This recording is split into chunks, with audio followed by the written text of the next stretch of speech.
Une délégation du Front commun pour le Congo conduite par Maître Jeannot Lompepe a été reçue aux consultations menées par le conseiller spécial en matière de sécurité du chef de l'État. La chef du secteur de Lufupa, Olualaba, a inauguré de marchés publics en présence de la population de ce coin de la province venue nombreuse. Et reste de vous retrouver encore une fois, mesdames et messieurs, bienvenue dans cette session d'information. Dans l'actualité, les questions liées à la situation sécuritaire et économique ont constitué l'essentiel de la rencontre à Kinshasa entre le chef de l'État, Félix Tshisekedi, et les conseillers spéciaux du président américain pour l'Afrique, suivant ses propres recueillis de la presse présidentielle. J'ai apprécié l'opportunité de rencontrer le président Tshisekedi aujourd'hui. Nous avons abordé plusieurs sujets, notamment le développement des relations commerciales entre les États-Unis et la RDC. Vous avez entendu parler d'un accord sur les minéraux. Nous avons pris connaissance de la proposition de la RDC et je suis heureux d'annoncer que le président et moi avons convenu d'une voie à suivre pour son élaboration. Je me réjouis de collaborer avec le président et son équipe pour établir une relation plus profonde qui profite le peuple congolais et le peuple américain. Stimuler les investissements du secteur privé américain en RDC, notamment dans le secteur minier, est un objectif commun qui contribue à la prospérité de nos deux pays. Bien sûr, nous avons besoin d'un environnement plus propice aux affaires pour atteindre cet objectif. Soyez assurés que les entreprises américaines opèrent en toute transparence et stimuleront les économies locales. Il s'agit d'investissements de plusieurs milliards de dollars. Il s'agit d'emplois de dizaines de milliers de personnes. Il s'agit de transfert de connaissances. Il s'agit d'investissement dans l'infrastructure du pays. Mais il ne peut y avoir de prospérité économique sans sécurité. Donc, nous avons également discuté du conflit de l'Est de la RDC. Les États-Unis restent déterminés à soutenir la fin du conflit dont l'Est. Et nous discutons des prochaines étapes avec nos partenaires congolais. Nous souhaitons une paix durable qui affirme l'intégrité territoriale de la RDC et la souveraineté de la RDC et jette les bases d'une économie régionale florissante. Cette relation présente un grand potentiel et nous apprécions l'occasion de discuter de la voie à suivre avec nos homologues ici à Kinshasa. Je l'ai annoncé dans les titres, une délégation conduite, une délégation plutôt du Front commun pour le Congo, conduite par Maître Jeannot Lompepe, a été reçue aux consultations menées par le conseiller spécial du chef de l'État en matière de sécurité. Suivez Maître Jeannot Lompepe dans ses propres recueils. Je pense que non, ce qui nous motive davantage d'abord, c'est la passion du Congo. Ce qui compte, c'est beaucoup plus, c'est notre pays. Comme vous le savez très bien, nous sommes une plateforme politique de son Excellence Joseph Kabila Kabange et que nous avons décidé, avec certains, les amis, des cadres comme jeunes, de pouvoir répondre de manière positive à l'appel de son Excellence Monsieur le Président de la République. Comme vous le savez très bien, notre pays, nous sommes en pleine guerre. Et lorsqu'il y a une guerre dans un pays comme le nôtre, je pense que non, toute formation politique est censée de pouvoir répondre à cet appel-là. C'est la raison pour laquelle nous avons décidé, avec toute liberté, de répondre à l'appel du président de la République via son conseiller spécial, à qui nous venons d'échanger tout à l'heure là, et que pour nous c'était un honneur voir le président de la République qui a tendu la main à l'opposition. Et cette main tendue là, ce n'est pas une faiblesse. Que notre message est simple. Ceux qui refusent l'appel du président de la République, soit vous soutenez le Rwanda, soit vous êtes pour la balkanisation du Congo. C'est ce que nous pensons. Parce que nous savons très bien que non, le pays a des problèmes. Et cet appel-là doit avoir les résultats de tout le monde. Je ne comprends pas que non. Ce que nous unit pour le moment, c'est d'abord le Congo. Si certains refusent, c'est pas pour quelle raison, par exemple? Restons toujours dans ces chapitres. Après avoir été reçu par le conseiller spécial en matière de sécurité du chef de l'État dans le cadre de consultation pour la formation d'un gouvernement d'union nationale, le professeur Luzolo Bambilesa a donné quelques pistes de solutions pour sortir de crise sécuritaire en République démocratique du Congo. Il est au micro de Christian Lissoukou. J'ai été reçu en qualité intellectuel engagé sur le plan politique et donc d'une personnalité politique indépendante. J'ai eu le plaisir d'exprimer à son Excellence, Monsieur le Conseil spécial, que par rapport à la situation actuelle que nous traversons, essentiellement cette crise de l'Est, pour laquelle le gouvernement serait appelé à apporter de solutions, la voie de sortie, c'est le recours, c'est deux choses, le recours à la politique de justice transitionnelle. Pourquoi le recours à la politique de justice transitionnelle comme mode de sortie des crises et de démarche du gouvernement? Parce que cette justice, dans ces quatre piliers, prévoit une réponse nécessaire aux victimes congolaises et à la population congolaise. En effet, la politique nationale de justice transitionnelle préconise quatre piliers. Le premier, c'est la vérité. Il faut que le peuple congolais, le peuple congolais sache pourquoi il y a eu 10 millions de morts. Deuxièmement, le pilier justice et poursuite judiciaire. Il est important que ceux qui sont les auteurs de ces crimes de masse répondent, soit sur le plan national et soit sur le plan international.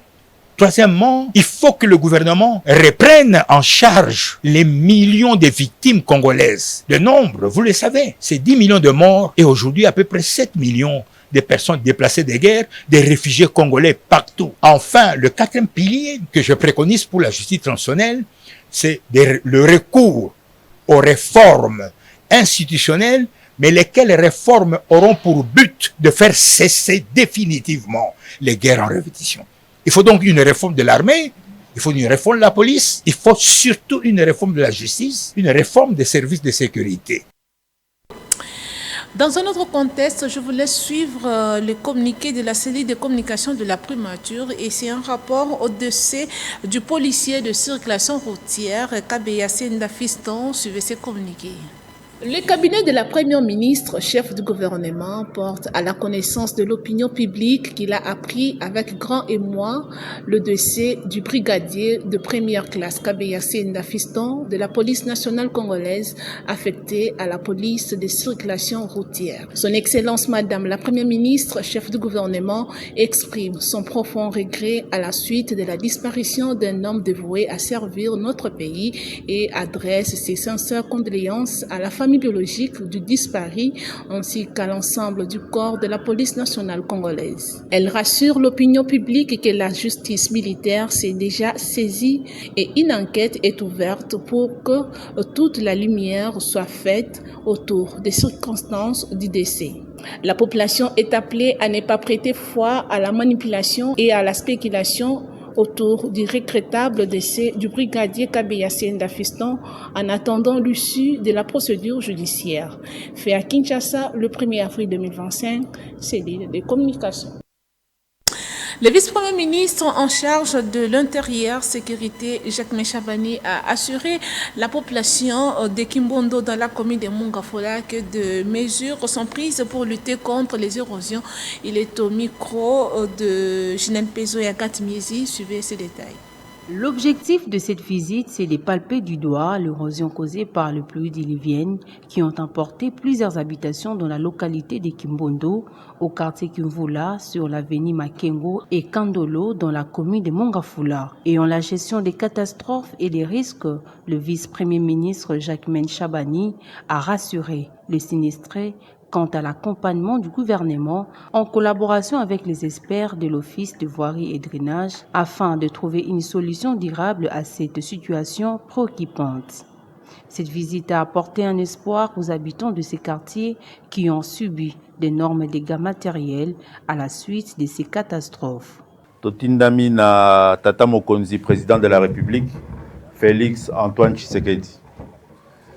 na lisolo muke tozwaki interpellation ya habitant ya quartier Nabino na kanisi parmi bato bauti kozwa parole awa et salaki que na ministre infrastructure totindaki ba expert na biso ya OVD po ba ya rotala réalité ya situation à quartier Nabino ba salaki pe biso rapport wana to exploitaki yango na conseil des ministres ya vendredi passé.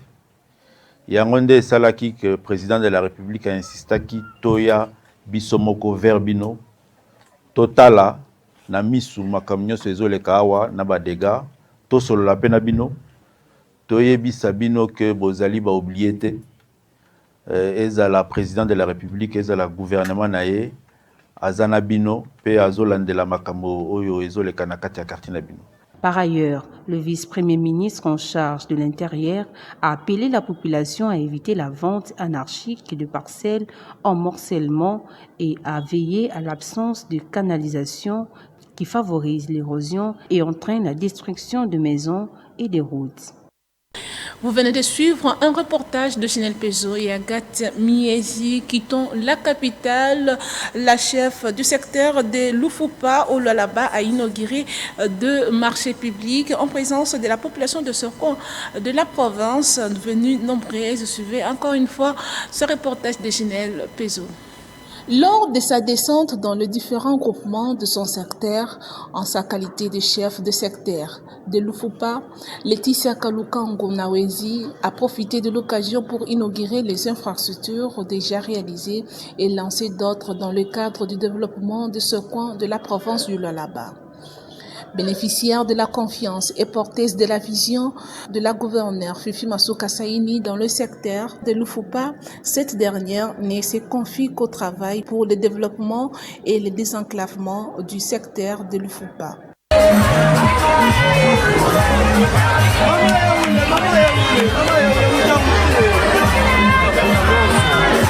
Baptisée la clé de Lufupa, Laetitia Kalukango Nawezi défile Dashkidi Mwasi Atongakambokate.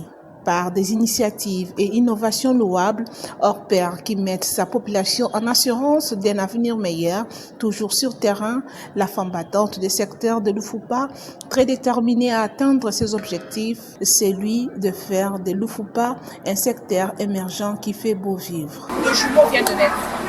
Il y a le marché de Moussoukratan, il y a ce marché de Mouchi.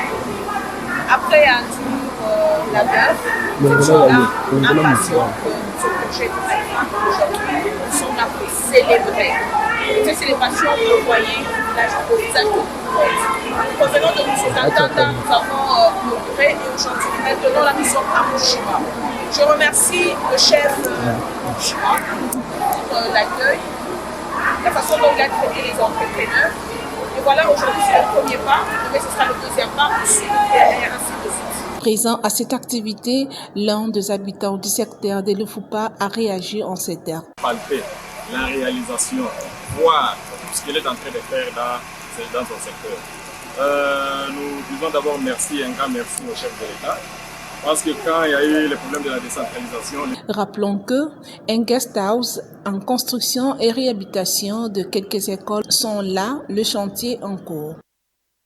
Et à Ituri, le gouverneur militaire a procédé au lancement des travaux d'asphaltage du boulevard au quartier Kindia dans la commune de Nyakasaza, au point chaud de la ville de Bunia. Suivez les détails. Ces cris d'exaltation et ovation, c'est la jubilation des habitants du quartier Kindia à la suite du début des travaux d'asphaltage du boulevard situé dans la commune de Nyakasanza. De la sécurité au développement, le gouverneur militaire d'Ituri a surpris agréablement la population et sa présence ouvre la voie d'une nouvelle ère à ces points chauds de la ville de Bunia. L'asphaltage de cette avenue, long d'environ 6 km, s'ajoute désormais sur la longue liste des quartiers bénéficiaires du projet de la modernisation de la voirie urbaine. Pour moi, Luboya, c'est la lumière en ville de Bunia. C'est pourquoi il a passé à nous. À Kindia, nous étions déjà dans le désespoir. La lumière, c'est Luboya en personne. Nous sommes très contents. Comme les travaux ont déjà commencé, nous espérons que ces travaux seront d'une bonne qualité. Fier de l'esprit patriotique dont fait preuve les habitants de ces quartiers, le lieutenant général Luboya Kashama Johnny lance ces travaux qui vont complètement transformer Kindia. Pour moi, je tiens vraiment à féliciter d'abord cette population parce que c'est une population qui veut la paix. Et ça vraiment, il faut le rappeler. Quand la population veut la paix, elle y arrive. Et le gouvernement vient aussi pour faire davantage. Dit-on, Kindia c'est Kin.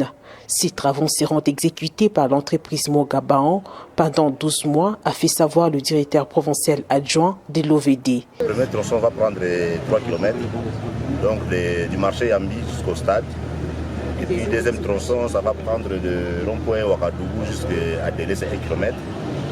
Bon, on aura encore les derniers tronçons de mairie jusqu'au quartier Kindia ici. Ça va prendre 1 km. Le délai d'exécution, c'est 12 mois. Il faut le dire, depuis l'avènement de l'état de siège, l'Ituri a pris l'ascenseur du développement, l'un des facteurs clés de la pacification, ainsi que la restauration de l'autorité de l'État. C'est là grâce au vouloir irréversible du président Tshisekedi, traduit en Ituri par le lieutenant général Luboya Kashama Johnny. Accusé à tort de rejoindre le mouvement terroriste de M23 AFC, le secrétaire national de l'UDPS en charge de la communication, Abraham Luakabwanga, a tenu une conférence de presse mercredi 2 avril 2025 pour éclairer l'opinion quant à ces. Il est au micro de Christian Lissoukou. Suivez. Monsieur Luakabwanga Mulumba Diboué Abraham Jean-Marie n'a pas rejoint le M23, n'en a pas l'intention et ne le fera point. Na lingala na lobiboye. Luakabwanga Mulumba Diboué Jean-Marie Abraham a lobiete ye atikali kokoto na M23 te, azali pe na makanisi ya kokota kapuna te, ezala lelo lobi petit. Comme vous voyez devant vous ici, son père, François Luakabwanga, paix à son âme, en 59, avec Lumumba et les autres, sont allés affronter l'homme blanc pour payer l'indépendance dans ce pays. Ce sang-là, je l'ai. Si eux, qui étaient des villageois, 4 années d'études, ont pu arracher l'indépendance de ce pays, à quoi plus forte raison que vous et moi, qui avons 6 plus 4, 6 plus 5 et plus, nous ne puissions pas accepter ce combat d'aujourd'hui. Car aujourd'hui, il y a un combat qui est lancé. Le combat, ce n'est pas le Rwanda ou Nanga contre Félix Tshisekedi. Le combat, c'est Rwandais contre les Congolais. Et ce combat est là, il est perpétuel. Regardez l'histoire. Tous les 12, 15 ans, il y a des attaques. Suivez. S'ils sont dans leur logique de pouvoir faire de nous des esclaves, eh bien, j'aimerais vous dire, ça ne passera pas. Et bouclons ce journal par cette information. La CV Club a fait un nul de 0 but partout contre l'OC Renaissance au stade de Martyrs de la Pentecôte mercredi 2 avril 2025 dans le cadre de la 20e journée de la phase classique d'Ilico Cash Ligue 1. Je vais ce reportage de Jerry Roméo Mwamba. Ça fait désormais 8 matchs consécutifs sans victoire pour l'association sportive Vita Club en championnat national Illico Cash Ligue 1. En effet, les Moscovites se sont fait accrocher sous les scores de 0 but partout par l'OC Renaissance hier au stade des Martyrs de la Pentecôte pour les comptes de la 20e journée de la phase classique de ces championnats. Non, Diarra. Le centre des Diarra au Goulola de la tête s'est sauvé. Les Verts et Noirs s'en sortent quand même bien, car acculés par les Orans de Kinshasa, ont failli même concéder un penalty en première mi-temps n'eût été la clémence de l'arbitre. Mais ce résultat vierge n'a pas du tout plu aux deux entraîneurs de deux équipes qui cherchaient la victoire à tout prix pour se rassurer de jouer les playoffs. Il n'y a qu'un papa qui envoie son enfant à l'école pour aller chercher les 10%. Donc nous sommes envoyés à l'école pour chercher au moins les 50%. Les 50%, je ne dirais que non, la dame, la chance n'était pas de notre côté aujourd'hui. Produire un mauvais jet, non plus. Donc, on est les premiers à la fois déçus, on est les premiers impactés aussi. Il faut pas croire que ça nous perturbe pas. Hein. C'est une question, c'est une remise en cause au quotidien. Et donc, on essaie de trouver des solutions. Moi, je suis relativement optimiste, l'avenir nous le dira, mais j'ai vu des choses qui étaient quand même intéressantes aujourd'hui. L'élimination précoce aux interclubs de la CAF, la résiliation du contrat avec les Turcs et ces cumuls de contre-performances rendent sceptiques les Véclibiens vis-à-vis de la gestion du comité Amadou Diaby. Mais là, on a lancé un appel au président Amadou Diaby. Première intervention, était que le président invite. Oui, parce que nous avons papier na bic, to koma. Papier na bic, oh, biso oh, bagi na biso to koma ne makambo to mona. Ah, na kosenga kaka na comité Fogofanda. Notons que V-Club est toujours 6e du groupe B avec 26 points. C'est la fin de ce journal, mais avant de nous quitter, place au rappel des principaux titres. Vous nous avez pris en cours de chemin, voici les rappels des titres. Une délégation du Front commun pour le Congo conduite par Maître Jeannot Lompepe a été reçue aux consultations menées par le conseiller spécial en matière de sécurité du chef de l'État. Mais aussi, la chef du secteur de Lufupa, Olualaba, a inauguré des marchés publics en présence de la population de ce coin de la province venue nombreuse. C'était là le rappel des titres. Et voilà, c'est la fin de ce journal. Merci de l'avoir suivi. Un grand merci à toute l'équipe de la rédaction. Je vous retrouve très prochainement, mais d'ici là, portez-vous bien. Au revoir.